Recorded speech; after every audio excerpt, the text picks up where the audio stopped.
अगर कोई दांव नहीं लगाता तो मुकाबला शुरू होगा। उसी पल नीलामी भवन का रॉयल दरवाजा खुला और एक छाया प्रवेश द्वार पर दिखाई दी, लेकिन तेज रोशनी के कारण उसका चेहरा साफ नहीं दिख रहा था। उसने कहा, क्या मैं पूछ सकता हूँ, क्या आप कोई भी राशि दांव के लिए स्वीकार करते हैं? अग्रेश्वर ने कहा, वामन का दांव पूरा हो चुका है, लेकिन उस गुमनाम नौसिखिए के दांव की कोई सीमा नहीं है। वो शख्स धीरे धीरे अंदर आया, उसके कदमों की आहट हॉल में गूंज रही थी और बोला, ठीक है तो फिर थोड़ा खेलते हैं। मैं 50,000 स्टार एम्बर दांव पर लगाता हूँ। मैं अपनी जीत पर दांव लगाता हूँ। जैसे ही उसकी आवाज़ धीमी पड़ी, आर्यन की उपस्थिति नीलामी हॉल में सभी के लिए स्पष्ट हो गई। अग्रेश्वर ने एक नज़र में आर्यन को पहचान लिया। एक पल के लिए उसकी आंखें कांपी, फिर वो जोर से हंसा और बोला, मुझे नहीं लगा था कि तू लौट आएगा। उसकी हंसी में कुछ हैरानी थी। उसके द्वारा भेजे गए हत्यारे कमज़ोर नहीं थे, फिर भी वे आर्यन को रोक नहीं पाए। आर्यन ने भी हंसते हुए कहा, मैं लौट आया, तुझे और तेरे मालिक को तो बहुत निराशा हुई होगी है ना बूढ़े कुत्ते। अग्रेश्वर ने उसे घूरा और चिल्लाया, कमीने, तू किसे बूढ़ा कुत्ता कह रहा है? आर्यन ने अपनी उंगली हिलाई, अग्रेश्वर की नाक की ओर इशारा करते हुए बोला, तुझे और किसे? अग्रेश्वर की आंखें और गहरी हो गईं, उसका गुस्सा भड़क उठा। उसने चिल्लाकर कहा, लोगों इसे पकड़ो। उसी पल अंशुल धीरे धीरे बाहर निकला और बोला, ठहरो। आर्यन लौट आया था और वह सबसे ज़्यादा खुश था। उसे अब कोई चिंता करने की ज़रूरत नहीं थी।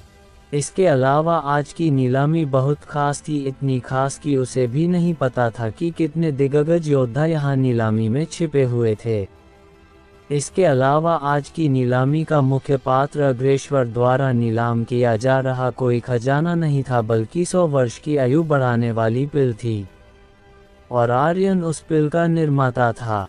वह बेहद जरूरी था। अग्रेश्वर ने अपनी आंखें हल्के से उठाईं और ठंडे स्वर में बोला, अंशुल, तू मुझे रोकने की हिम्मत कर रहा है? अंशुल ने हल्के से मुस्कुराते हुए कहा, मैं तुझे रोकने की हिम्मत कैसे कर सकता हूँ अग्रेश्वर। मैं तो बस याद दिलाने आया हूँ, उसके पास रॉयल निमंत्रण है। अगर तू उसे छूना चाहता है तो पहले सोच ले कि तेरे पास इतनी ताकत है भी या नहीं। यह एक साधारण सा बयान था, लेकिन ऐसा लगा जैसे एक शक्तिशाली दबाव गिरा हो। अग्रेश्वर ने इसके बारे में सुना था, लेकिन उसे लगा कि अंशुल नाटक कर रहा है। लेकिन इस तरह के सार्वजनिक अवसर पर अंशुल झूठ बोलने की हिम्मत नहीं करेगा। क्या वाकई, क्या इस गंवार में कुछ खास है? अग्रेश्वर ने हैरान होते हुए मन में सोचा। इस पल नीलामी में सिर्फ वही हैरान नहीं था, कई लोग बेहद हैरान थे। रॉयल निमंत्रण का साफ मतलब था कि उसकी पहचान विशेष और अनमोल थी। साधारण लोग इसके योग्य नहीं थे। हेलगेट वरदान मंडल और नवखंड महासंघ के लोग भी हैरान थे। भले ही आर्यन कभी हेलगेट का यंग लीडर रहा हो, लेकिन रत्नकुंज का रॉयल निमंत्रण देना असंभव था। असल में रत्नकुंज में चल क्या रहा था, किसी को कोई खबर नहीं थी।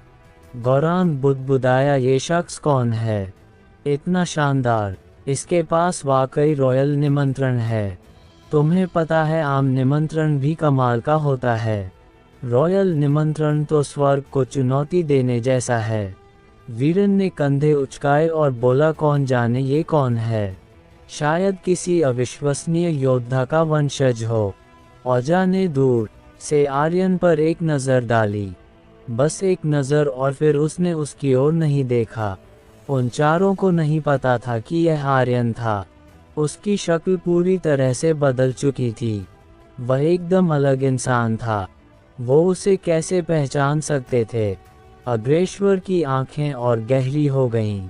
उसने ठंडे स्वर में कहा, अंशुल, मैं इस मामले को मुख्यालय में जरूर उठाऊंगा।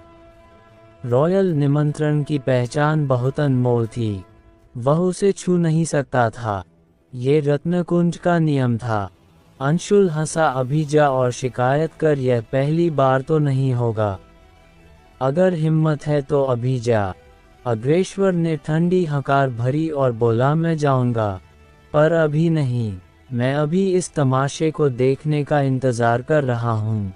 फिर वो आर्यन की ओर मुड़ा, उसकी नज़र जहर बरसा रही थी। गंवार, मैं तेरे 50,000 स्टार एम्बर का दांव स्वीकार करता हूँ, लेकिन क्या तेरे पास इतने स्टार एम्बर है भी? सिर्फ रॉयल निमंत्रण के आधार पर काम नहीं चलेगा, तुझे पैसे निकालने होंगे। अग्रेश्वर ने तिरस्कार भरे स्वर में कहा। वामन भी हंसते हुए बोला, 50,000 स्टार एम्बर? तुझे पता भी है कि 50,000 स्टार एम्बर कितने होते हैं? गंवार, यहाँ शेखी बघारने की कोशिश मत कर। 50,000 स्टार एम्बर, ये एक बहुत बड़ी संख्या थी।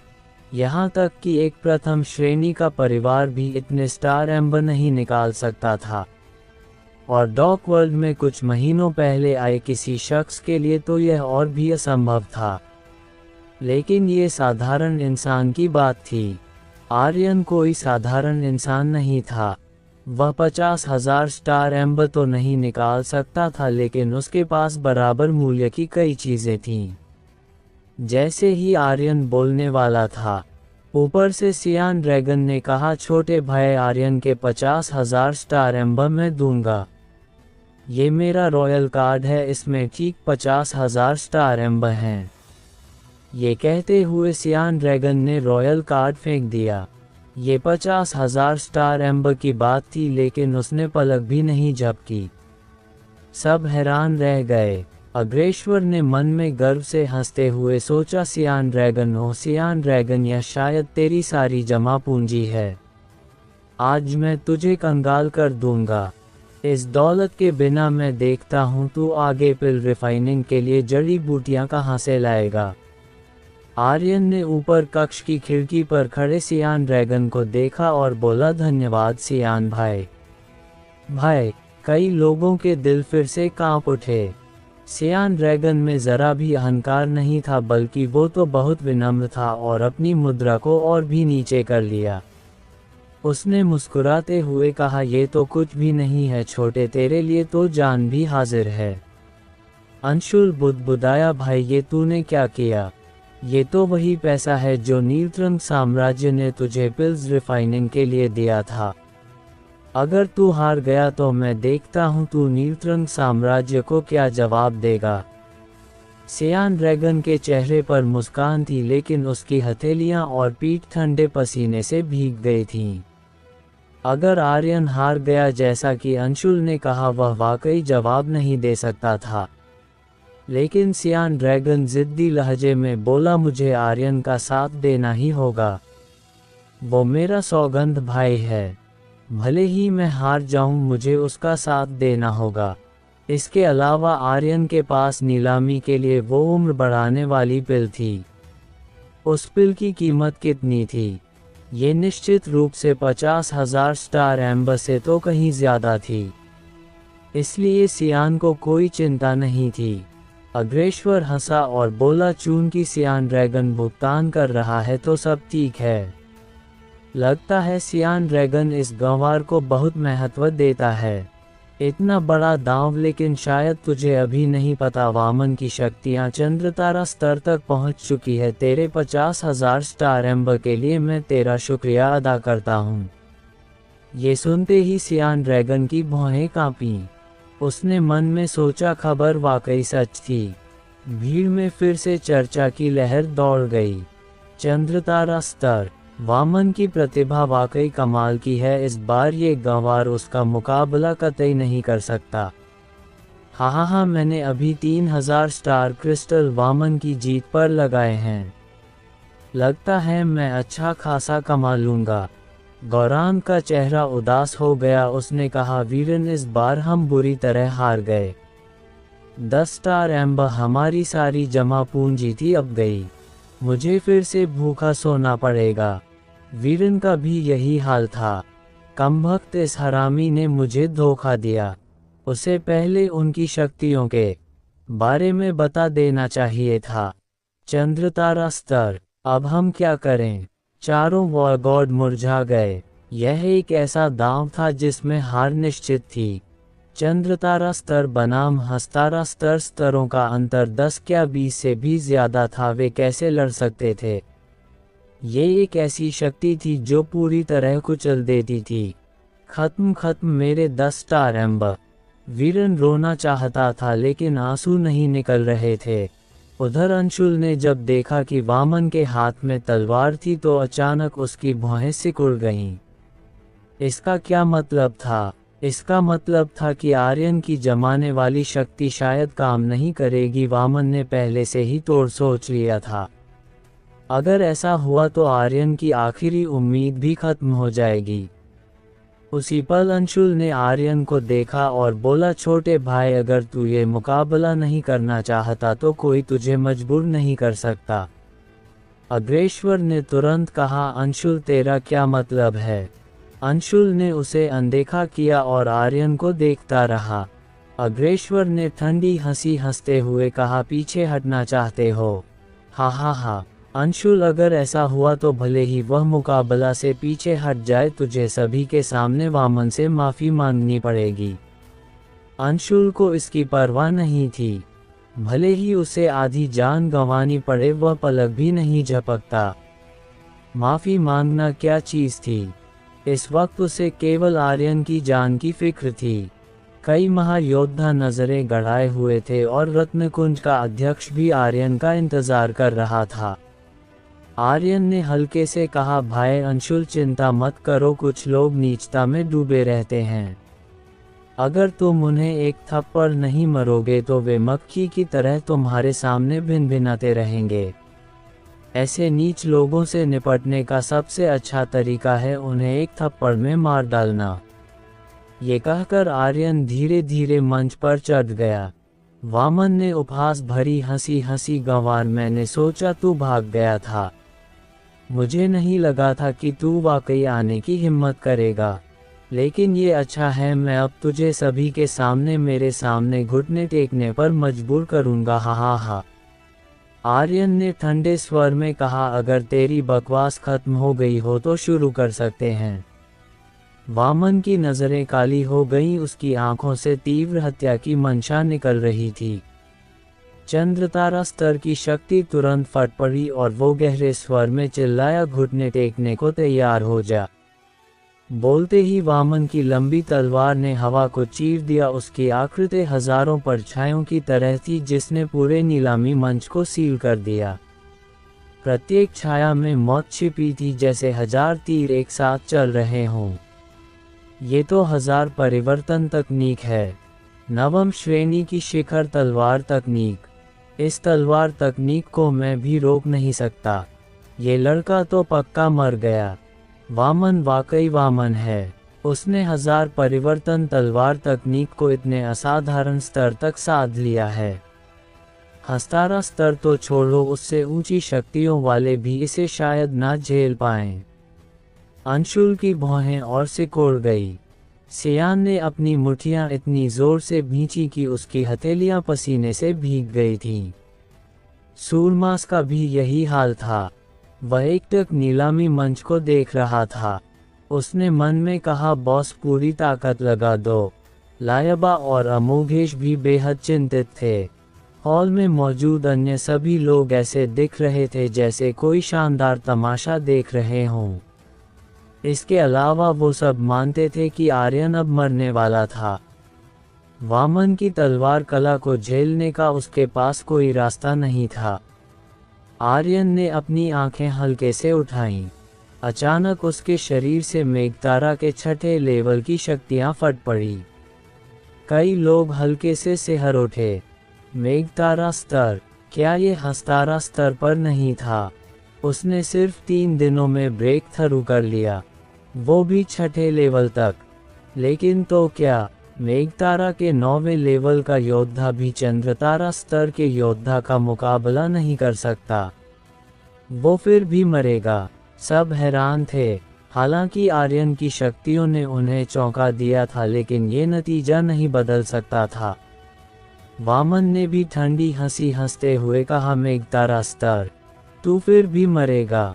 वामन की हजारों परछायां हजारों तलवारों सहित हर दिशा से कुचलती हुई बढ़ रही थी। आर्यन का दायां पैर हल्का सा एक तरफ झुका, उसने आधा कदम पीछे लिया और अपने दाएं हाथ को नीचे करके आंखें बंद कर लीं। वो कर्स्पिशाच तकनीक का उपयोग करके उसकी ब्लडलाइन की शक्ति को महसूस करना चाहता था ताकि असली वामन की स्थिति का पता लगा सके। जैसे ही तलवार उस पर गिरने वाली थी, कर्स्पिशाच तकनीक ने वामन की स्थिति का पता लगा लिया और पलक झपकते ही आर्यन के दाएं हाथ में जमा हो रही शक्ति अचानक फट पड़ी। रक्तचंद्र मुक्का। उसका मुक्का चला, बिना किसी दिखावटी चाल के उसने सीधे आगे हमला किया। ये वामन की तलवार की नोक पर जा टकराया। नग्न मुक्के से वामन की डिवाइन रैंक की तलवार का मुकाबला। क्या इसके हाथ लोहे के बने हैं? ये लड़का तो पागल हो गया होगा। डिवाइन तलवार उसका पूरा हाथ चीर देगी। ऊपर बैठे सूरमास ने लगभग चिल्लाकर कहा, बॉस। अंशुल की भौहें और सिकुड़ गईं और उसने अपने लोगों को संदेश भेजा, उसकी रक्षा करो। सियान का दिल भी डूब गया। एक हकीम के लिए उसके हाथों को चोट नहीं पहुंचनी चाहिए, वरना वह आग को नियंत्रित नहीं कर पाएगा। अगर उसका हाथ खराब हो गया तो यह उसके अपंग होने के बराबर था। उनके दिल उनके गले में अटक गए थे। अग्रेश्वर ने आत्मसंतुष्ट हंसी हंसी 50,000 स्टार एम्बर, मैंने तो कमाल कर दिया। हा अंशुल सियान, अब देखता हूँ तुम कैसे घमंड करते हो, कैसे करते हो। हा तुम सब मेरे पैरों तले कुचल दिए जाओगे। बस इंतजार करो, मैं तुम्हें रत्न कुंज में टिकने नहीं दूंगा। वामन का चेहरा भी गर्व से भरा था और उसने कहा, तो क्या अगर तुझे मेरा असली शरीर पता चल गया, तेरा हाथ अब किसी काम का नहीं रहेगा। उसकी शक्तियां और गहरी हुई और उसने तलवार पर पूरी ताकत लगा दी। आर्यन के होठों का कोना उठा और उसने ठंडी मुस्कान के साथ कहा, मेरा हाथ अपंग। हा। पलक झपकते ही उसके 1,00,000 काल ऊर्जा पॉइंट्स गायब हो गए और सारी काल ऊर्जा आर्यन के दाएं हाथ में समा गई। भन। आर्यन के दाएं हाथ से एक अत्यंत शक्तिशाली काल ऊर्जा निकली। नीलामी हॉल की परछाइयों में एक आदमी का चेहरा हल्के से हैरान हुआ। काल ऊर्जा विस्फोट। ऊर्जा को तुरंत शक्ति में बदलना, ये तकनीक बुरी नहीं, कम से कम इसे मध्यम स्तर की तकनीक माना जा सकता है। खट खट खट। मंच पर तलवार में दरार पड़ गई और पलक झपकते ही वह टूट गई। आर्यन का मुक्का रुका नहीं और जोर से आगे बढ़ा। इसकी गति बहुत तेज थी और इसकी ताकत बहुत भयंकर थी। यह ऐसा था जैसे हजारों टन की शक्ति अचानक गरज कर आए हो। वामन की पुतलियां अचानक सिकुड़ गईं और उसने भी जोर से चिल्लाते हुए मुक्का मारा। आर्यन की आकृति हिली। धम। एक जोरदार गूंज के साथ आर्यन का शरीर वामन के शरीर से होकर गुजर गया। उसका मुक्का खून से टपक रहा था। टप टप। यह एकमात्र आवाज थी जो पूरे नीलामी हॉल में बची थी। सारे दर्शक मूक थे। अचानक वो की आवाज के साथ वामन ने काले खून की उल्टी की। उसका शरीर बुरी तरह कांप रहा था और उसने गंभीर स्वर में कहा, गंवार, तू मेरा मुकाबला नहीं कर सकता। तेरा मुझे हराना असंभव है। तू। आर्यन ने ठंडी हंसी हंसी बकवास बंद कर। बात करते समय आर्यन धीरे धीरे पलटा। उसकी नज़रें गहरी हो गईं और उसने कहा, मेरे लिए फट जा। धम। जैसे ही आर्यन ने फट जा कहा, वामन के सिर के ऊपर का HP बार तुरंत 0 हो गया, सीधे 0 में बदल गया। उसका शरीर डगमगाया और धड़ाम से जमीन पर निढाल गिर पड़ा। वो मर चुका था। एक मुक्के में सीधे मौत। रक्तचंद्र मुक्का। 1,00,000 काल ऊर्जा पॉइंट्स का घातक हमला। एक मुक्का जो जीवन और मृत्यु तय करता था। यह एहसास वाकई कमाल का था। ऐसा लगा जैसे वह खुद फट गया हो। आर्यन बेहद उत्साहित था। ये तो बस रक्तचंद्र मुक्का का पहला लेवल है। अगर मैं इसके और लेवल बढ़ा दूं तो यह निश्चित रूप से बेहद भयानक बन जाएगा। उस पल सब स्तब्ध रह गए, मानो समय रुक गया हो। वे इस अचानक हुए दृश्य को पचा नहीं पा रहे थे। ये सब इतनी तेजी से हुआ कि सभी को लगा जैसे उनकी आंखें धोखा दे रही हों। अगर वामन जमीन पर निढाल पड़ा ना होता तो लोग इसे भ्रम समझते। ये कैसे संभव है? अग्रेश्वर की आवाज़ कांप रही थी। उसके पैर कमज़ोर पड़ गए और उसका दिमाग अव्यवस्थित हो गया। वह समझ नहीं पा रहा था कि अभी क्या हुआ। आखिर हुआ क्या? जब सभी अभी भी हैरानी में डूबे थे, उर्यमनो की हत्या की मंशा आसमान छूने लगी। वह अपनी सीट से उछला और आर्यन की ओर उड़ान भरी। लाल नीली शक्तियों से भरी उसकी भयंकर हथेली सीधे आर्यन के सिर की ओर बढ़ रही थी। उर्यमनो कितना शक्तिशाली था! वह एक दिव्यतारा स्तर का महाशक्तिशाली योद्धा था। भले ही आर्यन के पास पर्याप्त काल ऊर्जा होती, वह उसका मुकाबला नहीं कर सकता था। शक्ति स्तर का अंतर बहुत बड़ा था। मेरे बेटे की जान लौटा दे कमीने! उर्यमनो की आभा हिमस्खलन की तरह सीधे आर्यन पर गिरी। आर्यन का दिल डूब गया, जैसे वो टूटने वाला हो। यह असहनीय था। स्थिति नियंत्रण से बाहर हो गई। कई लड़कियां चीख उठी, हे भगवान, खत्म, सब खत्म, वो पक्का मारा जाएगा। सूरमा जोर से गरजा। धम तुरंत उसके शरीर पर महिषासुर की छाया उभर आई। वो एक पागल सांड की तरह कूदा, उर्यमनो की पीठ की ओर झपट्टा मारते हुए। बॉस भागो! सियान ड्रैगन ने गर्जना की। उर्यमनो, तेरी हिम्मत कैसे हुई? अंशुल का चेहरा पीला पड़ गया। सब कुछ बहुत तेजी से हुआ, इतना तेज कि कोई यह अनुमान नहीं कर सकता था कि अगले पल क्या होगा। सूरमास बहुत धीमा था। वहीं उर्यमनो को किसी और चीज की परवाह नहीं थी। उसके दिमाग में केवल एक ही बात थी, और वह थी आर्यन को मारना। अपने बेटे को खोने का दर्द दिल दहला देने वाला था। उसका बस एक ही बेटा था और उसे अपनी आंखों के सामने मरते हुए देखना, वह इसे सह नहीं सका और इससे वो और भी गुस्से में था। अब वो किसी भी हाल में आर्यन को मारना चाहता था। अपनी जान दे! हथेली नीचे उतरी। आर्यन जमीन पर जड़वत खड़ा था, हिल नहीं पा रहा था। अपनी नियति को किसी और के हाथों में होने का ये एहसास असहनीय था। उसके दिल में गहरी नाराजगी थी। उसी पल ये नाराजगी सृष्टिनाश दंड से जुड़ गई। सृष्टिनाश दंड के भीतर गरुड़ की आंखों में एक तेज रोशनी चमकी और अचानक सिस्टम बज उठा। डिंग!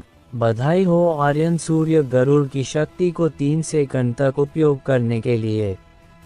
क्या आप इसे शुरू करना चाहेंगे? उसी समय सृष्टिनाश दंड द्वारा अवशोषित 2 आर्केन रैंक हथियारों की ऊर्जा गायब हो गई। 2 आर्केन रैंक हथियारों की ताकत के बदले में बस 3 सेकंड। ये वाकई बहुत ज्यादा था। आर्यन ने मन ही मन जीभ चटकाए। लेकिन इस समय घर जलने की परवाह कौन करता? अगर कोई उसे मारना चाहता था तो वह निश्चित रूप से उसे उलट देगा। उसने अपने दिल में जोर से गर्जना की, शुरू करो। भन! एक विचार के साथ सृष्टिनाश दंड में खतरनाक ऊर्जा सक्रिय हो गई। मैं सूर्य गरुड़ आ गया। आर्यन के शरीर के भीतर से एक आवाज गूंजी और उसकी ताकत आर्यन के शरीर में सक्रिय हो गई। आर्यन ने अपनी दाईं मुट्ठी भींच ली। पलक झपकते ही सृष्टिनाश दंड उसके हाथ में चमका और उसकी आंखों में एक ज्वाला धधक उठी। तू मुझे मारना चाहता है तो देखते हैं आज कौन मरता है। आर्यन ने गर्जना की। सृष्टिनाश दंड को पकड़कर उसने उर्यमनो की ओर जोर से हमला किया। ये आर्यन की ताकत नहीं थी बल्कि सूर्य गरुड़ की ताकत थी। ये थी एक देवता के बीस्ट की शक्ति। ये हमला स्वर्ग और नर्क को खत्म कर सकता था और इसकी सारी शक्ति बाहर निकल गई। आर्यन पर पड़ रहा उर्यमनो का भयानक दबाव इस पल में खत्म हो चुका था। धम धम धम धम! हवा में शक्ति धमाकों की आवाज गूंजी। सृष्टिनाश दंड के घूमने के साथ ही उर्यमनो का दिल जोरों से धड़क उठा और उसका चेहरा अचानक बदल गया। वो इससे बचना चाहता था लेकिन बहुत देर हो चुकी थी। वो अब केवल इसका सामना कर सकता था। तुरंत उर्यमनो के शरीर पर एक सुनहरी रोशनी चमकी और एक शक्तिशाली रक्षात्मक शक्ति निकली। लेकिन सूर्य गरुड़ की ताकत के सामने सारी रक्षात्मक शक्तियां कागज के शेर की तरह थीं। धम, ये सीधे उर्यमनो से टकराए और इसके बाद वह जमीन पर भारी रूप से गिरा। उसके सिर के ऊपर का लंबा एचपी बार तुरंत खाली हो गया। ताज़ा खून फव्वारे की तरह उछला और उसका शरीर टुकड़े टुकड़े होकर टूट रहा था। लेकिन उर्यमनो की सांसें तो गिरने के साथ ही बंद हो चुकी थी। एक हमले में तुरंत मृत्यु। आर्यन की नज़रें पूरे हॉल में घूमी और अंत में अग्रेश्वर पर टिक गईं। उसके हाथ में सृष्टिनाश दंड अचानक से कांपा। भन, एक तेज रोशनी उछली और आर्यन जोर से चिल्लाया, और कौन है? मैं बस एक सवाल पूछता हूँ, और कौन है? उसकी आवाज़ ने पूरे हॉल को कुचल दिया। अग्रेश्वर इसे बर्दाश्त नहीं कर सका और पट की आवाज़ के साथ ज़मीन पर घुटनों के बल गिर पड़ा। उसका शरीर कांप रहा था, उसका चेहरा कागज़ की तरह सफ़ेद था और वह एक शब्द भी नहीं बोल पाया। आर्यन के शरीर से निकली शक्ति बहुत भयानक थी, एक अवर्णनीय आतंक। पूरा हॉल कांप उठा और कोई सांस लेने की हिम्मत नहीं कर सका। उनके दिमाग कुचले जा रहे थे और उनकी चेतना का सागर कुचला जा रहा था। डिंग, बधाई हो आर्यन उर्य, मनो को मारने पर 80,000 एक्सपी पॉइंट्स 100,000 काल ऊर्जा पॉइंट्स 10 काल मूल्य प्राप्त हुए। बधाई हो आर्यन आर्केन रैंक का त्राण कवच प्राप्त करने के लिए। बधाई हो आर्यन उर्य मनो की ब्लड लाइन प्राप्त करने के लिए। बधाई हो आर्यन 10,000 स्टार एम्बर प्राप्त करने के लिए। बधाई हो आर्यन, आपने लेवल अप किया है। वर्तमान स्तर मेघतारा लेवल 7। बधाई हो आर्यन, लेवल अप करने पर एक विशेष इनाम प्राप्त हुआ है, आर्केन रैंक का वज्र शीशा। डिंग, त्राण कवच को अवशोषित कर लिया गया है। सृष्टिनाश दंड की ऊर्जा 1 सितारे से भर गई। डिंग, वज्र शीशे को अवशोषित कर लिया गया है। सृष्टिनाश दंड की ऊर्जा 2 सितारे से भर गई। सिस्टम की बीप लगातार बजती रही। उसी समय एक और सूचना आई। सूर्य गरुड़ की शक्ति के 3 सेकंड का समय समाप्त।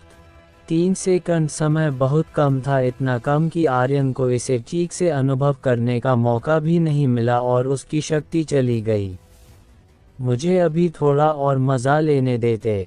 3 सेकंड बहुत कम है, आर्यन ने अपने दिल में बुदबुदाया। वह बेहद उत्साहित था। 3 सेकंड की यह शक्ति बस अजेय थी। अब उसे पक्का यकीन हो गया था कि सृष्टिनाश दंड के भीतर की शक्ति निश्चित रूप से विनाशदेव के सूर्य गरुड़ की ही शक्ति थी। अगर जब इसकी ऊर्जा पूरी तरह से भर जाए तो क्या होगा? क्या सूर्य गरुड़ दंड से बाहर निकल आएगा, या फिर मैं सूर्य गरुड़ की पूरी शक्ति का उपयोग कर सकता हूँ? वाह, आर्यन ने जोर से लारने ली। ये कहना होगा कि उसके लिए ये किसी अनुपम सुंदरी के वस्त्र उतारने से भी ज्यादा लुभावना था। चाहे वह कैसी भी शक्ति हो, मैं निश्चित रूप से कमाल महसूस करूंगा। हाँ, मैं इसके लिए बहुत उत्साहित हूँ। आर्यन चाहता था कि वह अभी सृष्टिनाश दंड की ऊर्जा को पूरी तरह भर दे, लेकिन इसके लिए उसे बहुत सारे आर्केन रैंक के खजानों की ज़रूरत थी जो किस्मत से मिलते थे और उन्हें ढूंढना बहुत ज़्यादा दुर्लभ था। 3 सेकंड खत्म होने के बाद नीलामी हॉल में दबाव गायब हो गया। कई लोगों ने राहत की सांस ली और आखिरकार अपनी चेतना वापस पाए। भीड़ में वीरन ने मंच पर खड़े आर्यन को देखा और बुदबुदाया, ये मास्टर की तरह का व्यक्तित्व है। दूसरी ओर अग्रेश्वर बुरी तरह डर से कांप रहा था। यंग मास्टर वामन तो क्या, अब तो उसका बाप भी एक ही हमले में मार दिया गया था। वो सोच भी नहीं पा रहा था कि ये आर्यन कितना शक्तिशाली था। कोई आश्चर्य नहीं कि सियान ड्रैगन उसे भाई कहता था। अब अग्रेश्वर को आखिरकार समझ आ गया कि आर्यन को रॉयल निमंत्रण क्यों मिला था। हालांकि वास्तव में असल कारण उसे अभी भी नहीं पता था। आर्यन की हत्या भरी नज़रों को देखते हुए वो कमज़ोर स्वर में बोला, मैं मेरे पास इतने स्टार एम्बर नहीं है। आर्यन के होंठ मुड़े और उसने शैतानी मुस्कान के साथ कहा, नहीं दे सकता।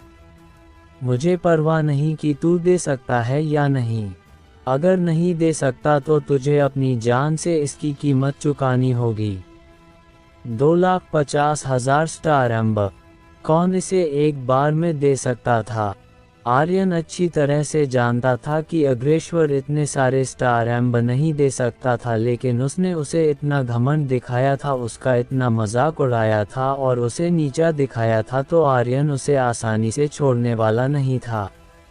अग्रेश्वर का शरीर और ज़्यादा कांपने लगा और उसने कहा, भाई 2,50,000 स्टार एम्बर मेरे पास सचमुच इतना नहीं है। ठीक है, अगर तेरे पास इतना नहीं है तो अपनी जान से इसकी कीमत चुका। आर्यन ने दंड को उसके चेहरे की ओर तान दिया। अग्रेश्वर का चेहरा और पीला पड़ गया। उसने तुरंत निजी कक्ष में अंशुल की ओर देखा और बोला, एल्डर अंशुल, मैं गलत था, मुझे तुम्हारे खिलाफ नहीं जाना चाहिए था, कृपया मेरी मदद करो। मास्टर सियान, कृपया मेरे लिए गुहार लगाएं, मेरे पास वाकई इतने स्टार एम्बर नहीं हैं। वो बार बार सिर झुका रहा था, यहाँ तक कि ओरियो मनो भी मर चुका था, तो वो आर्यन का मुकाबला कैसे कर सकता था? लड़ाई से पहले ही उसने हार मान ली। तो व्यूवर्स, आपको को क्या लगता है क्या होगा इस नॉवल में आगे? ये जानने के लिए सुनते रहिए स्पिरिट वर्ल्ड के अगले चैप्टर सिर्फ और सिर्फ हमारे चैनल रोज बस पर। और हाँ, अगर चैप्टर पसंद आया हो तो लाइक और कमेंट जरूर कर देना, इससे मुझे भी अगले चैप्टर्स को अपलोड करने में मज़ा आता है। धन्यवाद। हेलो दोस्तों, आप लोगों का स्वागत है हमारे चैनल स्टोरी बाय डी के एफएम पर। दोस्तों, अगर हमारे चैनल पर नए हो तो सब्सक्राइब कर लो हमारे चैनल स्टोरी बाय डी के एफएम को, क्योंकि स्पिरिट वर्ल्ड और सुपर योद्धा ध्रुव रिटर्न हमारे ही चैनल पर सबसे पहले आता है। हेलो दोस्तों, आप लोगों का स्वागत है हमारे चैनल स्टोरी बाय डी के एफएम पर। दोस्तों, अगर हमारे चैनल पर नए हो तो सब्सक्राइब कर लो हमारे चैनल स्टोरी बाय डी के एफएम को, और दोस्तों वीडियो पर लाइक और कमेंट भी कर दिया करो, ताकि हमें पता चल सके कि आप लोगों को ये स्टोरी कैसा लग रहा है। सुपर योद्धा ध्रुव रिटर्न के असली एपिसोड आपके YouTube channel story by D के एफएम, जिसमें लगभग 10,000 सब्सक्राइबर हैं, और टेलीग्राम चैनल ध्रुव रिटर्न सीजन 4 पर अपलोड होते हैं। अगर आप लोग दूसरे चैनलों पर एपिसोड सुन रहे हो तो उस चैनलों को अनसब्सक्राइब कर दो, और मेरे channel YouTube channel story by D के एफएम, जिसमें लगभग 10,000 सब्सक्राइबर है, और टेलीग्राम चैनल ध्रुव रिटर्न सीजन 4 से जुड़ने की कोशिश करो, ताकि आप ओरिजिनल एपिसोड और सबसे पहले एपिसोड पा सको। अंशुल ने कभी नहीं सोचा था कि आर्यन वाकई इतनी शक्तिशाली ताकत का प्रदर्शन करेगा। वह बेहद हैरान था, लेकिन साथ ही बेहद उत्साहित भी। सिर्फ वो ही नहीं, सियान भी ऐसा ही था, वो हैरान और उत्साहित था। कमाल का लड़का, मैं सचमुच नहीं देख पाया, तू वाकई असाधारण है, तू एक महाप्रतिभाशाली है। हेल गेट का यंग लीडर वाकई साधारण नहीं है। उसी समय हेल गेट वरदान मंडल और बूढ़चंद्र कुल के लोगों के चेहरे बदल गए। अगर वे उस जगह होते तो वे भी इस शक्ति का सामना नहीं कर पाते। वो शक्ति बहुत भयानक थी। आर्यन की ताकत उनकी अपेक्षाओं से परे थी। साथ ही वे मन ही मन खुश भी थे कि उन्होंने पहले कोई कदम नहीं उठाया, वरना उन्हें पता भी नहीं चलता कि वे कैसे मरे। आर्यन ने अपनी ताकत का पुनर्मूल्यांकन किया। उन्हें फिर से विचार करना होगा कि क्या उन्हें आज आर्यन पर हमला करना चाहिए। अंशुल ने याचना करते अग्रेश्वर को देखा और ठंडी हंसी हंसी, पहले तूने ही घमंड दिखाया था और दांव शुरू किया, अब तू दया मांग रहा है। एल्डर अग्रेश्वर, तू हमें क्या समझता है? सियान ने सीधे चिल्लाकर कहा, अगर तू इसे चुकाने में असमर्थ है तो अपनी जान से इसकी कीमत चुका। ये तुझ पर अच्छा सौदा है। क्या तेरी सस्ती जान 2,50,000 स्टार एम्बर के लायक है? अग्रेश्वर का चेहरा और पीला पड़ गया और उसने कहा, एल्डर अंशुल, इस बात को देखते हुए कि हम दोनों रत्नकुंज के एल्डर हैं, कृपया मेरे लिए गुहार लगाएं।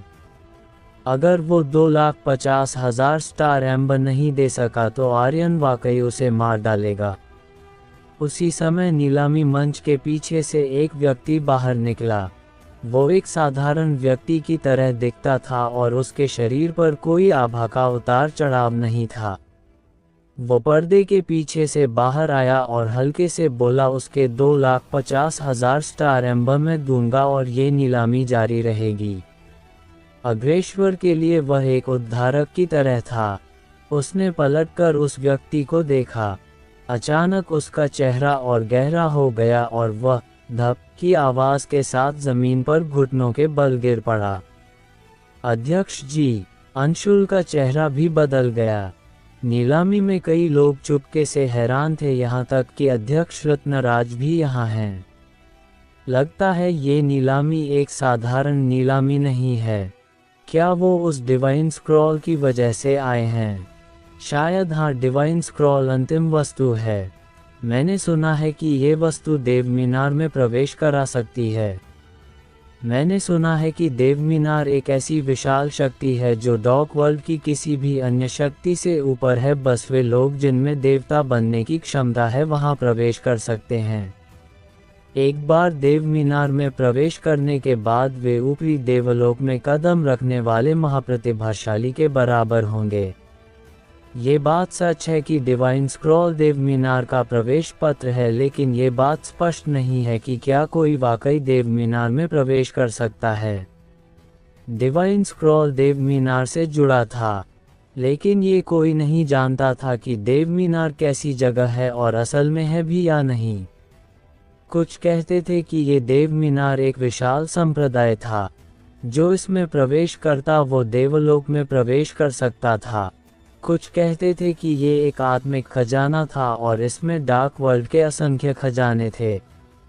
कुछ तो कहते थे कि यह नरक की मीनार थी, कई किंवदंतियां थीं, लेकिन बिना किसी संदेह के देव मीनार डार्क वर्ल्ड का सबसे बड़ा रहस्य था।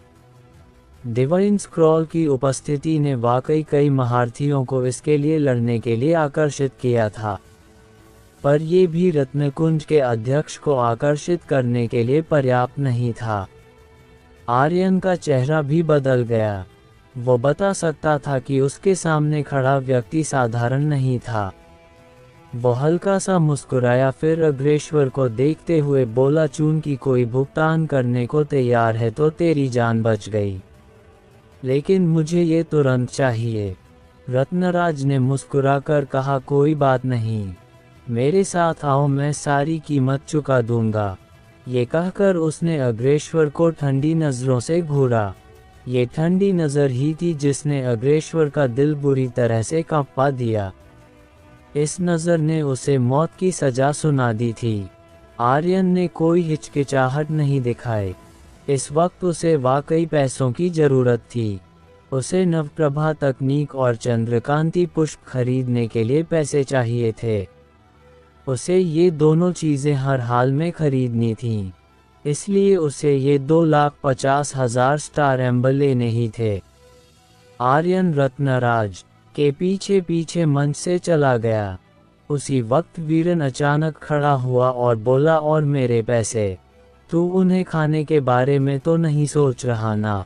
गौरांग भी अचानक खड़ा हुआ। उसकी दोनों मुट्ठियों में शक्ति उबल रही थी, उसकी हड्डियां चटक रही थी। तूने अगर हमारे पैसे नहीं दिए तो मैं तुझे मार डालूंगा। वह आक्रामक था, जैसे कोई डाकू।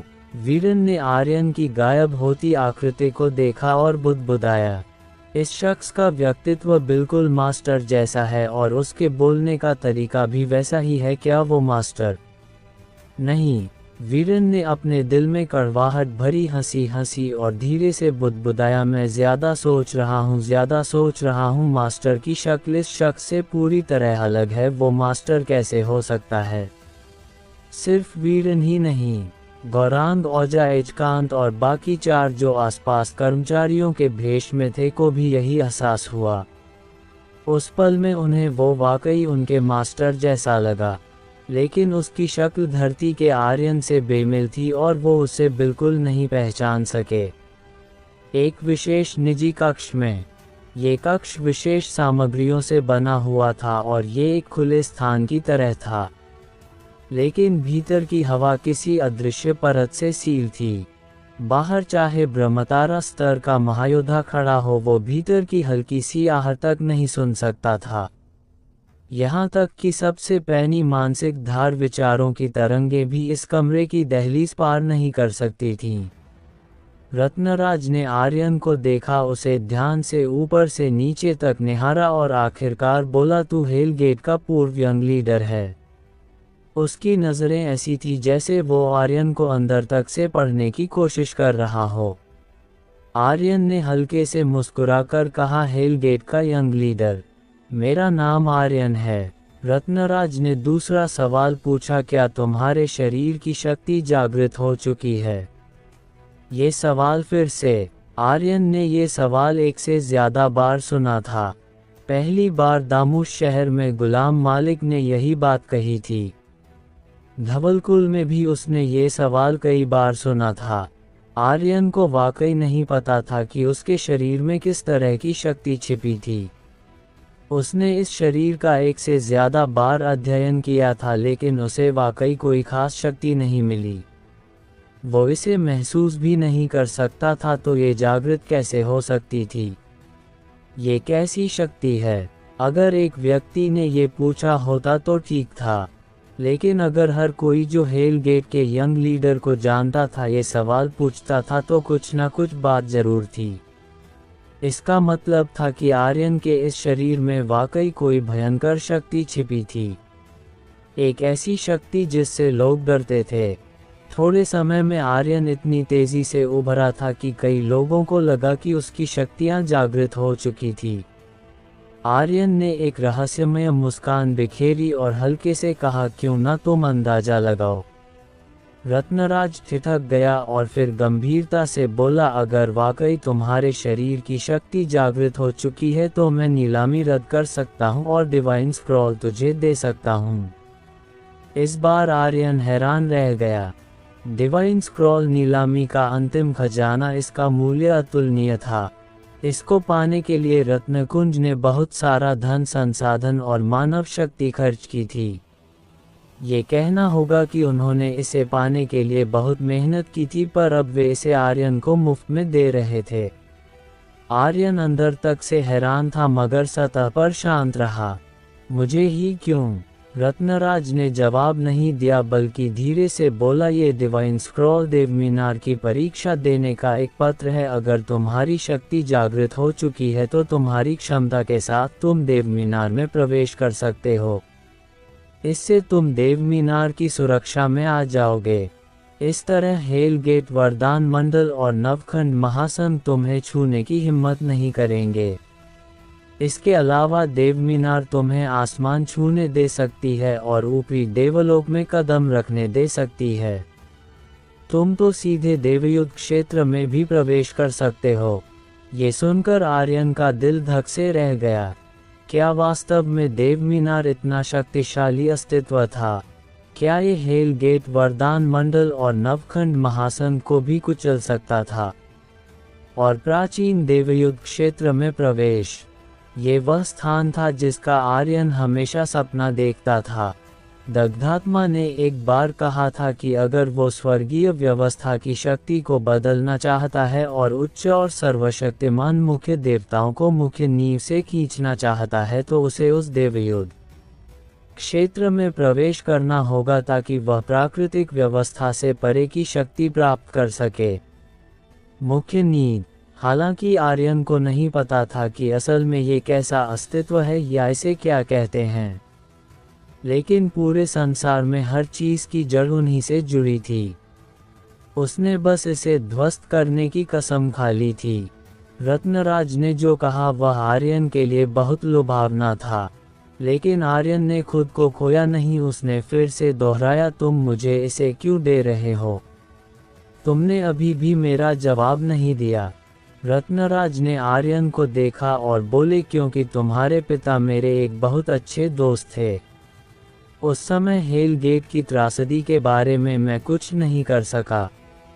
खैर छोड़ो, असल मुद्दा है तुम अकेले हेल गेट का भी मुकाबला नहीं कर सकते, फिर वरदान मंडल और नवखंड महासंघ की तो बात ही छोड़ दो।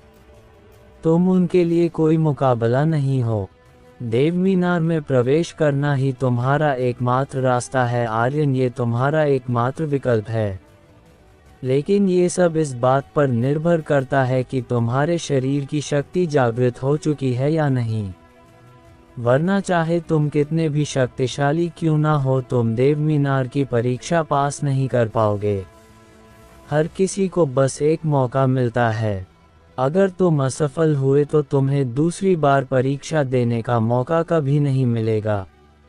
देवमीनार की चयन प्रक्रिया बहुत सख्त थी, उनके लिए असफलता का मतलब था हार मान लेना। दूसरा मौका नहीं था। हर डिवाइन स्क्रॉल बेहद अनमोल था।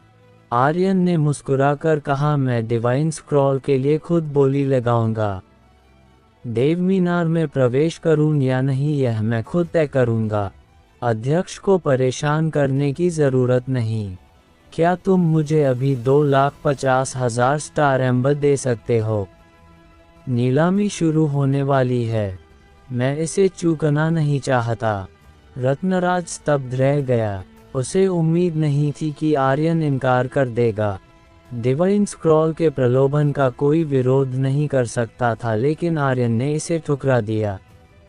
उसके दिमाग में कई सवाल थे। क्या उसे आत्मविश्वास नहीं है?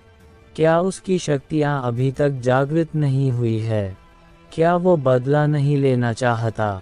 आर्यन, आखिर तुम सोच क्या रहे हो? तुम चाहते क्या हो? क्या तुम्हें नहीं पता कि बाहर कितने लोग तुम्हारी जान लेना चाहते हैं?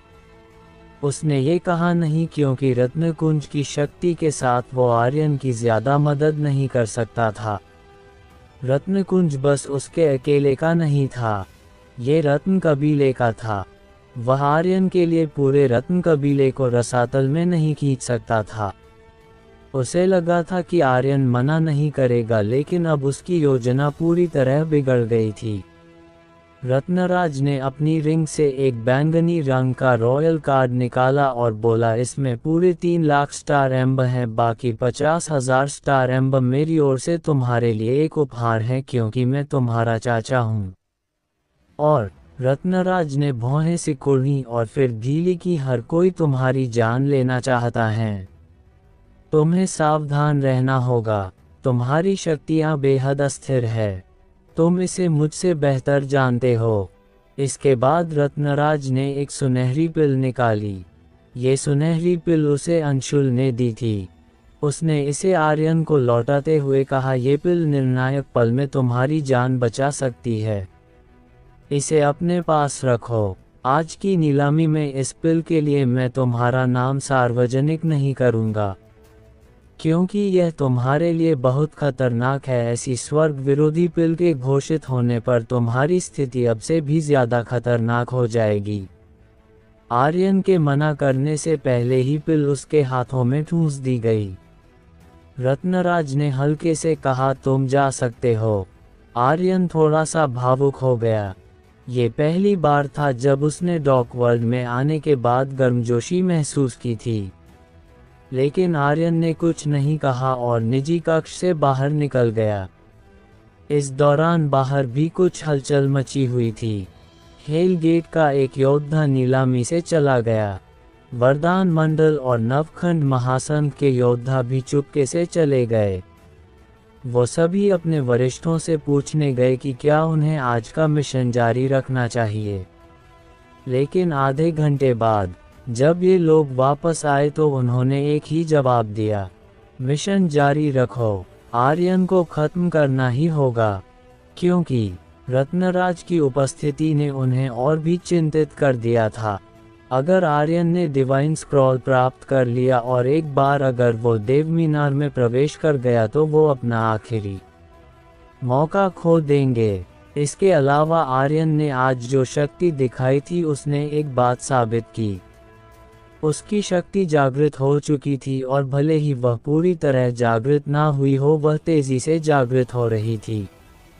यह उनके लिए बहुत खतरनाक था। एक अन्य स्थान पर हातिम और अन्य लोग भी चुपके से रहस्यमय योजना को अंजाम दे रहे थे। डिवाइन स्क्रॉल को लूटो। स्क्रॉल हाथ में होने पर वे इसे एक आश्चर्यजनक कीमत पर बेच सकते थे। अगर ऐसा हुआ तो उनके पास डार्क वर्ल्ड में कहीं भी अपने मास्टर को खोजने के लिए पूंजी होगी। भीड़ में वीरेन उत्साहित था। वह इंतजार कर रहा था और बुदबुदाया, जल्दी शुरू करो, जल्दी शुरू करो। उन्होंने अभी आर्यन की उपस्थिति के बारे में ज्यादा नहीं सोचा था। अभी वो केवल डिवाइन स्क्रॉल को लूटने के बारे में सोच रहे थे। 8 लोग ऐसा ही सोच रहे थे, क्योंकि वो आर्यन को बहुत याद करते थे। उन्होंने डार्क वर्ल्ड में पूरे 3 साल इंतजार किया था और इन 3 सालों में वे अपना धैर्य खो चुके थे। अगर इस बार वे सफल हो गए तो वो इस जगह को छोड़कर डार्क वर्ल्ड के हर कोने में अपने मास्टर को खोजने निकल पड़ेंगे। जब आर्यन अपने रॉयल कक्ष में लौटा, नीलामी पहले ही शुरू हो चुकी थी। आर्यन को वापस आते देख लायबा तुरंत उसके पास आए और चिंता से बोली, तू ठीक तो है? अंशुल थोड़ा उत्साहित था और पूछा, अध्यक्ष ने तुझसे क्या कहा? लड़के, मैंने वाकई नहीं सोचा था कि तू उर्यमनों को एक झटके में मार डालेगा, तू तो बहुत कमाल का है। सियान ने भी चेहरे पर मुस्कान लिए आर्यन के कंधे पर हाथ रखा और बोला, भाई आर्यन, आज तूने मुझे पूरी तरह मना लिया। तूने कमाल कर दिया, धोती फाड़कर रुमाल कर दिया। हा हा हा। अग्रेश्वर का चेहरा देखा जैसे उसने अपने बाप को कब्र से बाहर निकलते देख लिया हो। इससे ज्यादा हारा हुआ कोई और नहीं दिख सकता। सियान ने हंसते हुए कहा। रॉयल कक्ष में खुशी का माहौल था, सब कुछ आर्यन के अभी के 2 शानदार हमलों की वजह से। आर्यन ने बैंगनी रॉयल कार्ड निकाला और बोला, भाई सियान, इसमें 3 लाख स्टार एम्ब हैं, तेरे 50,000। सियान ने तुरंत कहा, औपचारिकता मत कर, जो कुछ चाहिए खरीद ले। अगर कम पड़ जाए तो मुझे बता दे। मेरे पास ना हो तो अंशुल के पास ढेर सारा माल छुपा हुआ है। अंशुल चौंक गया और कड़वाहट भरे लहजे में बोला, सियान, तू मुझे भी अपने साथ घसीट रहा है। इस दौरान नीचे मंच पर बोलियां और तीव्र हो रही थीं। 100 स्टार क्रिस्टल, 200, 300। मेजबान आगे आया और बोला, 300 कोई, और ऊंची बोली, कोई है। 300 में बिक गया। जिस व्यक्ति ने पिल के लिए बोली लगाई थी वो उत्साह से हंसते हुए बोला, हा हा हा, सूरजवाला पिल मेरी है। अंधेरे में वीरेन ने औजा से कहा, उस शख्स की शक्ल याद रखना, उसका घमंडी चेहरा देखकर मुझे गुस्सा आ रहा है। अगर हम डिवाइन स्क्रॉल लेने में कामयाब ना हुए तो हम उसे लूट लेंगे। हर बार जब वह कुछ धनवानों को देखता था वीरेन यही बात कहता था। औजा ने सिर हिलाया और कुछ नहीं बोला। कई दौर की नीलामी के बाद पिल की नीलामी लगभग अपने अंतिम चरण में थी। जैसे जैसे नीलामी आगे बढ़ रही थी, पिल्स का स्तर और ऊंचा होता जा रहा था। मेजबान आगे आया और मुस्कुराते हुए बोला, अगली वस्तु एक प्राचीन जड़ी बूटी है, चंद्रकांति पुष्प। इस पुष्प में रक्त को शुद्ध करने और रक्त नसों को मजबूत करने का चमत्कारी प्रभाव है। इसकी शुरुआती कीमत 500 स्टार क्रिस्टल है। प्रत्येक बोली कम से कम 50 स्टार क्रिस्टल की होनी चाहिए। बोली शुरू करें। उसी पल आर्यन की आंखें चमक उठीं। आ गया। चंद्रकांति पुष्प वो आखिरी जड़ी थी जिसकी आर्यन को लायबा के विषनाशक को तैयार करने के लिए ज़रूरत थी। उसके यहाँ आने का कारण बस यही जड़ी थी। ये एक पौराणिक जड़ी बूटी है। चंद्रकांति पुष्प कोर की शक्ति को अवशोषित करता है। ये किसी भी योद्धा के लिए बहुत उपयोगी है। ये रक्त को शुद्ध करता है और ब्लड लाइन को मजबूत करता है। इसे एक दुर्लभ खजाना कहा जा सकता है। अमोघेश का दिल कांप उठा। उसने मन में सोचा, मैंने नहीं सोचा था कि इस दुनिया में चंद्रकांति पुष्प जैसी जड़ी होगी।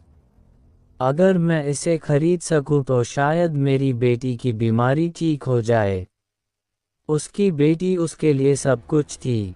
अगर वह लायबा की अंदरूनी चोटों को ठीक कर सकता तो भले ही उसे अपनी जान देनी पड़े, वह पलक भी नहीं झपकता। अमोघेश बोली लगाना चाहता था, लेकिन जब उसने बाहर बढ़ती कीमतें सुनी वह रुक गया और दांत पीस लिए। वो इतने स्टार क्रिस्टल नहीं जुटा सकता था। बोली बहुत तीव्र थी। 800 star crystal, 1000 star crystal, 1800 star crystal. क्या तुम्हें इस पौराणिक पुष्प का मूल्य पता है? मैं 3000 स्टार क्रिस्टल की बोली लगाता हूँ। कीमत इसके बाद भी बढ़ रही थी। अंशुल ने अपनी दाढ़ी सहलाई और हल्के से कहा, मैंने नहीं सोचा था कि चंद्रकांति पुष्प के लिए इतने लोग लड़ेंगे। सियान ने कहा, चंद्रकांति पुष्प एक पौराणिक जड़ी है। इन सब को छोड़ भी दे, इस जड़ी में प्रबल शक्ति होती है और इसे बिना शोधन के सीधे खाया जा सकता है और इसकी शक्ति ब्लडलाइन प्रतिभा वाले योद्धाओं के लिए एक तीक्ष्णता है। ये ऐसा है जैसे इंसान का फिर से जन्म हो रहा हो। इस तरह की शक्ति अपूरणीय है। अगर इसे पिल बनाने के लिए इस्तेमाल किया जाए और बनने में सफलता मिले तो इस पिल का प्रभाव निश्चित रूप से बहुत प्रबल होगा। सियान और अंशुल बेफिक्री से बात कर रहे थे, लेकिन अमोघेश का चेहरा और ज्यादा चिंतित होता जा रहा था। कीमत उस स्तर तक पहुंच चुकी थी जिसे वह बर्दाश्त नहीं कर सकता था। भले ही वह खुद को बेच दे, वह इतना पैसा नहीं जुटा सकता था। हालांकि वह अभी भी नीलामी को घूर रहा था। उसके मौजूदा विचार वीरन जैसे ही थे। कोई भी इसे ले ले, उसके लिए एक ही शब्द था, लूट लो। उस पल में वीरन का भी यही विचार था। कमबख्त, इतनी छोटी सी जड़ी के लिए इतने लोग लड़ रहे हैं। ये जरूर बहुत कीमती है। हाँ, जब मैंने इसे देख लिया तो यह मेरी है। वीरन ने ठंडी हंसी हंसी। गौरांग ने धीरे से कहा, वीरन तू मास्टर जैसा क्यों बन गया है? जब कुछ अच्छा देखता है तो कहता है ये तेरा है। वीरन ने मुस्कुराकर कहा, बिल्कुल, वो मास्टर है तो हमें उससे सीखना ही होगा। हम।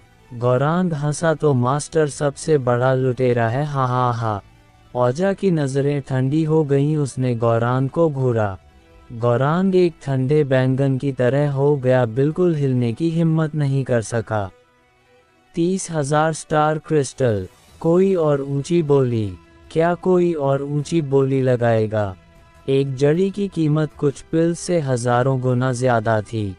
यह अंतर पिल्स की कम कीमत को भी उजागर करता था। पर्दे के पीछे अग्रेश्वर ने मन ही मन ठंडी हंसी हंसी, अंशुल तू तो बेकार है। मेरे पास अभी भी मौका है। देखता जा मैं तुझे कैसे कुचलता हूँ। अग्रेश्वर मरा नहीं था, वह शांत हो गया था। उसके दिल में नफरत आसमान छू रही थी। वह इस नीलामी का इस्तेमाल करके अंशुल और अन्य लोगों को फिर से रौंदने के लिए दृढ़ था। वह हार नहीं मान रहा था। 30,000 स्टार क्रिस्टल दो। कोई और ऊंची बोली। एक व्यक्ति खड़ा हुआ जो अपने कागजी पंखे को हिला रहा था। उसका चेहरा आत्मसंतुष्ट था क्योंकि अब ये पुष्प उसका जो होने वाला था। लेकिन जैसे ही मेजबान तीसरी बार हथौड़ा मारने वाला था, आर्यन अचानक बोला, 40,000 स्टार क्रिस्टल। धम। जैसे ही उसकी आवाज गूंजी, पूरा माहौल विस्फोटक हो गया और सभी ने रॉयल कक्ष की ओर देखा। उसी वक्त उस व्यक्ति ने अपना कागजी पंखा बंद किया और बोला, 41,000 स्टार क्रिस्टल। उसके बोलने से पहले ही आर्यन ने तुरंत चिल्लाकर कहा, 50,000 स्टार क्रिस्टल। उस व्यक्ति का चेहरा बदल गया। उसने रॉयल कक्ष को घूरा। उसकी आंखों से आग निकल रही थी और बोला, क्या तू मेरे खिलाफ जाना चाहता है? तुझे पता भी है मैं कौन हूँ। आर्यन रॉयल कक्ष से बाहर निकला, खिड़की की सिल पर खड़ा हुआ और ठंडे लहजे में बोला, मुझे परवाह नहीं कि तू कौन है, अगर तुझ में दम है तो फिर से बोली लगा। अमोघेश ने आर्यन को देखा, वह बहुत घबराया और उत्साहित था। सियान थोड़ा संदिग्ध था और धीरे से पूछा, छोटे भाई तुझे इस चंद्रकांति पुष्प की क्या जरूरत है? आर्यन ने लायबा की ओर देखा और हल्के से मुस्कुराते हुए कहा, मेरा इसका अपना उपयोग है। अंशुल ने कहा, नीचे वो स्वर्गांत घाटी का युवा मास्टर शर्वान है, उसकी ताकत साधारण नहीं है, शायद वो ये पुष्प अपने पिता के लिए ले रहा है। आर्यन तुझे? आर्यन ने कहा, चाहे वो कोई भी हो, मुझे ये पुष्प किसी भी कीमत पर चाहिए। शर्वान की नज़रें गहरी हो गईं और उसने हल्के से कहा, लड़के दूसरों के लिए थोड़ा रास्ता छोड़ दे ताकि आगे मुलाकात हो सके। मैं वामन जैसा कचरा नहीं हूँ, अगर तूने मेरी स्वर्गांत घाटी को भड़काया तो तेरा अच्छा अंत नहीं होगा। हा हा हा हा हा हा। पूरा नीलामी हॉल हंसी से गूंज उठा। आगे मुलाकात हो सके, इसका क्या मतलब था? क्या वो एक दूसरे को देख भी पाएंगे? शर्वान का चेहरा और गहरा हो गया। उसके पास खड़े दो एल्डर तुरंत उठे और हत्या की मंशा के साथ आर्यन को घूरने लगे। उसी समय अंशुल और सियान ड्रैगन एक साथ बाहर निकले और सतर्क हो गए। शर्वान का चेहरा और सख्त हो गया और वह बोला, ये पुष्प मेरे लिए बहुत ज़रूरी है, मैं आशा करता हूँ। बिल्कुल आशा मत कर, ये तुझे नहीं मिलेगा, आर्यन ने दृढ़ता से कहा। उसे यह पुष्प हर हाल में लेना ही था। लायबा का मिशन 2 महीने से भी कम समय में खत्म होने वाला था। अगर वो यह मौका चूक गया तो शायद वो इस मिशन को पूरा नहीं कर पाएगा। मिशन की असफलता छोटी बात थी, मुख्य बात यह थी कि लायबा की बीमारी को हमेशा स्वर्गीय नियति पिल से तो नहीं बनाए रखा जा सकता था ना, इसलिए उसे ये लेना ही था। शर्वान का चेहरा और भी बदसूरत हो गया। उसने दांत पीसते हुए कहा, 51,000। अगर तूने फिर से इसे मुझसे छीनने की कोशिश की तो मैं तुझे इस नीलामी हॉल से बाहर निकलने नहीं दूंगा। सियान ड्रैगन गुस्से से भड़क उठा और बोला, क्या बड़े बड़े शब्द बोल रहा है? स्वर्गांत घाटी इतनी शक्तिशाली है क्या? कुछ जहरीली गोलियां बनाने से तू खुद को अजेय समझता है। लड़के, तू भूल रहा है कि तू इस वक्त कहाँ खड़ा है। यहाँ ऐसी गुस्ताखी करने की हिम्मत करता है। अगर किसी ने मेरे भाई को छुआ तो मैं अपनी जान की बाजी लगाकर भी उसकी खाल उधेड़ दूंगा। शर्वान डरा नहीं और ठंडे स्वर में बोला, सियान ड्रैगन, ये तुझे समझना होगा कि यह जगह कौन सी है। ये यमगढ़ शहर है, मेरी स्वर्गांत घाटी से सिर्फ कुछ हजार किलोमीटर दूर, और तेरा नीलत्रंग साम्राज्य 1,08,000 किलोमीटर दूर है। तुझे सोचना होगा कि तू इसके लायक है या नहीं। सियान ड्रैगन गुस्से से लाल हो गया। आर्यन ने उसे रोका और बोला, इसके साथ बात करके क्या फ़ायदा? 60,000 स्टार क्रिस्टल। ये संख्या शर्वान के चेहरे पर तमाचे की तरह थी जिससे उसे दर्द हुआ। आर्यन ने ठंडी हंसी हंसी और बोला, फिर से बोल। खट खट खट। शर्वान का चेहरा अचानक बदल गया। 60,000 स्टार क्रिस्टल उसकी सीमा को पार कर चुके थे, वो अब और कीमत नहीं बढ़ा सकता था। शर्वान ने आर्यन को घूरते हुए कहा, ठीक है, तेरा चेहरा मेरी आंखों में उतर चुका है, बस इंतज़ार कर। कंगाल, पैसे नहीं है तो घमंड मत दिखा। इंतज़ार करूँ, ठीक है, क्या देखेगा मेरा घंटा गरीब कुत्ता। तूने सिर्फ 1,000 स्टार क्रिस्टल बढ़ाए। आर्यन ने तिरस्कार भरी मुस्कान के साथ कहा, तू तो बिल्कुल नपुंसक है। पफ शर्वान इतने गुस्से में था कि वह इसे बर्दाश्त नहीं कर सका और उसने खून की उल्टी कर दी। वह गुस्से से खून उगल रहा था। खट, मेजबान ने हथौड़ा बजाया। 60,000 स्टार क्रिस्टल सौदा पक्का। इसके तुरंत बाद आर्यन ने अपने रॉयल कार्ड से भुगतान किया और कुछ देर बाद चंद्रकांति पुष्प आर्यन के हाथों में था। उसी पल आर्यन पलटा और जैसे कुछ हुआ ही ना हो अपने रॉयल कक्ष में चला गया। वीरेन ने रॉयल कक्ष की दिशा में देखा और बुदबुदाया, हालांकि तेरा व्यक्तित्व हमारे मास्टर से बहुत मिलता है, फिर भी तू हमारा मास्टर नहीं है, तो हमें जो हक बनता है उसे छीन लेना चाहिए। बहन औजा, उस पर नजर रख, उसके पास वो बैंगनी रॉयल कार्ड कोई साधारण चीज नहीं है। औजा ने फिर से हल्के से सिर हिलाया, एक शब्द भी नहीं बोली। आर्यन ने राहत की सांस